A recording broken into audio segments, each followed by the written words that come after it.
আসসালামু আলাইকুম আমার প্রাণপ্রিয় আপুরা এবং ভাইয়েরা, কাছে এবং দূরে যে যেখানে আছেন আশা করি খুব ভালো আছেন। স্কিনটা দেখে কি মনে হচ্ছে খুব লোভনীয় একটা খাবার না? হ্যাঁ, এটা কিন্তু খুব মজার একটা খাবার। এই যে আমি শিল নোড়ায় প্রথমে চিতল মাছটা ছিঁচে এর ভিতর থেকে যে মাছটা আছে মাছটা বের করে নিয়েছি। যে পুরোটা মাছের কাঁটাগুলো সরিয়ে ফেলছি আর স্কিনটাকেও সরিয়ে ফেলছি। কোপ্তা তৈরি করবো, এই জন্য আমার পেঁয়াজ, রসুন, কাঁচামরিচ, আদা এগুলো আমি সব বেটে নেব। আমার বাটা হয়ে গেছে। প্রথমে মাছের মধ্যে আমি সব বাটা মশলা দিয়েছি। এবার দিয়েছি শুকনো মরিচের গুঁড়ো, ধনিয়া গুঁড়ো, সামান্য পরিমাণে হলুদের গুঁড়ো আর একটু জিরার গুঁড়ো দিব।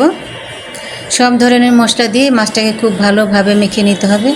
মেখে নিয়ে আপনি আপনার পছন্দ মতন শেপ দিয়ে রেখে দিতে পারবেন। এটা ফ্রোজেন করে অনেক দিন, আবার সাথে সাথে আপনি এটা রান্না করে খেতে পারবেন, ভেজে খেতে পারবেন। অনেক প্রসেসেই কিন্তু কোপ্তাটা খাওয়া যায়। এটা খুবই মজার একটা খাবার। আমার দাদি যেভাবে কোপ্তা তৈরি করতো, সে ফলি মাছ, চিতল মাছ এবং বড় ধরনের শিং মাছ যদি পাইতো তাহলে সে এইটা আপনি পাটা পুতো নিয়ে বসে যেত, সে ছেঁচার জন্য রেডি। দিলাম পেঁয়াজ কুচি আর কাঁচামরিচ কুচি দিয়ে এটা আমি আবার মেখে নেব ভালোভাবে।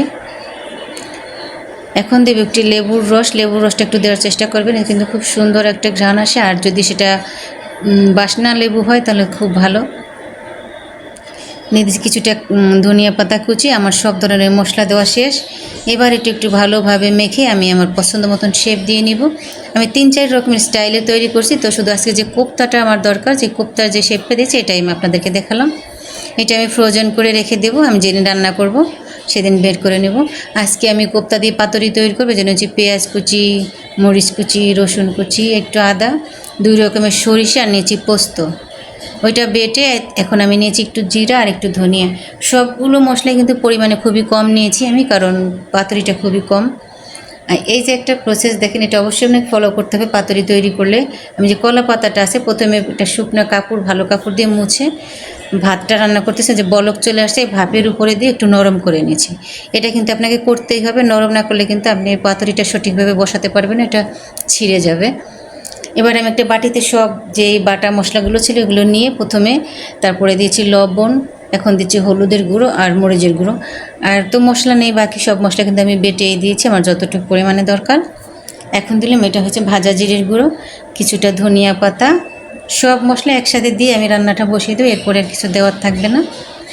দিয়ে দিলাম প্রয়োজন মতো সরিষার তেল। সরিষার তেল দিয়ে আমি সব মশলাটা ভালোভাবে মেখে নেব। আর এই কোপ্তাটার আপনার রেসিপিটা করতে হলে কোপ্তাটা অবশ্যই একটু ফ্রোজেন করতে হবে। এটা শক্ত না হলে মশলার সাথে মাখাতে পারবেন না, তাহলে কিন্তু এটা গলে যাবে, কারণ মাছটা তো নরম থাকে। এই যে আমি ফ্রিজ থেকে এটা বের করে নিয়েছি, শক্ত পর্যায়ে এটা মশলার সাথে মেখে নেব।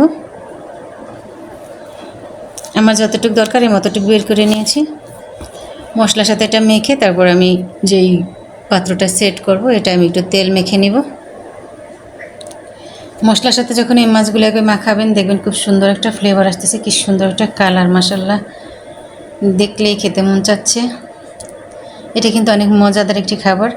এখন আসলে এতটা কষ্ট করে সবাই এতটাই ব্যস্ত থাকে চাকরি করে, তারপর সবাই এখন ইজি লাইফ ক্রিয়েট করতে চায়, তাই অত কষ্ট করে কেউ খেতে চায় না। আমি যেই কড়াইটাতে পাতুরি দেবো একটু সামান্য তেল দিয়ে হাত দিয়ে সব জায়গায় লাগিয়ে দিলে এতে করে পাতাটা পুড়ে যাবে না বা লেগে যাবে না। আমি নরম যেই করেছি পাতাটা, 2টা পাতা আমি প্রথমে একটা দিয়েছি আর একটা এবার দিয়ে দিলাম। এবার কলা পাতায় একটু তেল দেব। কলা পাতায় একটু তেল দিয়ে আমি যেই মাছটা মেখে নিয়েছিলাম মাছটা বসিয়ে দিব।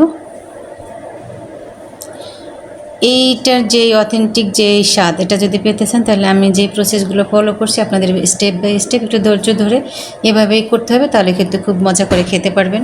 কারণ ধৈর্যের ফল, কষ্টের ফল সবসময় অনেক মজার হয়, ভালো হয়। এবার আমি কোপ্তাগুলো সাজিয়ে দিচ্ছি।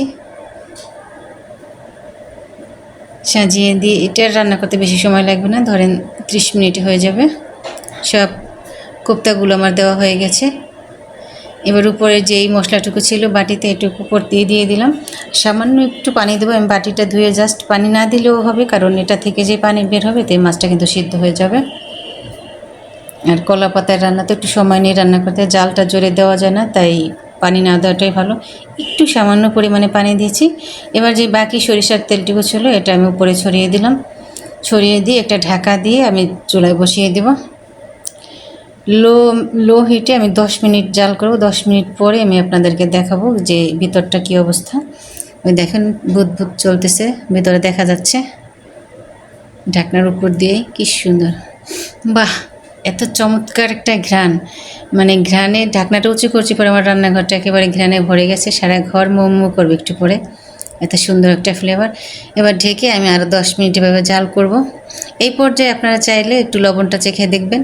আর এটা একটু উল্টে দিলে খুব ভালো হবে, তবে এটা কিন্তু সাবধানে করতে হবে। আর যদি আপনার কলা পাতাটা ছিঁড়ে যায় তাহলে কিন্তু সব শেষ। আমি উল্টে নেব, কারণ আমি এটা করতে পারি।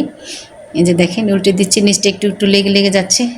এই যে মাছগুলো নিচে একটু লাল লাল হয়ে যায়, লেগে যায়, এইটা যে কী টেস্টি, মানে অসাধারণ। এই যে একটা কি স্ট্রং ফ্লেভার, আর খেতে যে কী মজা। এই একটা কোপ্তা হলে আপনার খাওয়া শেষ, দেখবেন আর কোনো তরকারি বা ভাজির দরকার হবে না। এটা এতটা মজার খাবার। 10 মিনিট পরে দেখেন এই যে আমার রান্না কিন্তু শেষ, তেলটা উপরে চলে আসছে, কি সুন্দর মাশাল্লাহ।